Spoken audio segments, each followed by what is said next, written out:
ആരോഗ്യവും ബന്ധുക്കളും സമ്പത്തും ഒക്കെ നഷ്ടപ്പെട്ട് ആരുമില്ലാണ്ടായി.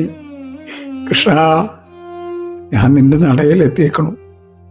ഇന്നേ വരെ നിന്റെ നാമം ജപിക്കാത്ത ഞാൻ നീ രക്ഷിക്കണമെന്ന് എങ്ങനെ പറയും? ലോകം മുഴുവൻ ഓടിയിട്ടുണ്ട്, എൻ്റെ കണ്ണൻ്റെ അടുത്തേക്ക് മാത്രം ഞാൻ വന്നിട്ടില്ല.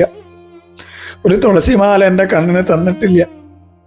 ഒടുവിൽ ദാ നിന്റെ നടയിൽ ഇപ്പം ഞാൻ കാണുന്നതെല്ലാം നിന്റെ നൃത്താണ്, കേൾക്കുന്നതൊക്കെ കണ്ണാ നിന്റെ വേണുഗാനം, ചുറ്റും ഗോപന്മാര്. നീ എന്നോട് ഇത്രയും കരുണ കാട്ടാൻ എന്ത് പുണ്യ കണ്ണാ ഞാൻ ചെയ്തേ? ഒന്നുമില്ലല്ലോ എൻ്റെ കണ്ണിന് തരാൻ. കണ്ണീരിൽ കുളിച്ച് ദാ ഞാനൊന്ന് നമസ്കരിക്കട്ടെ.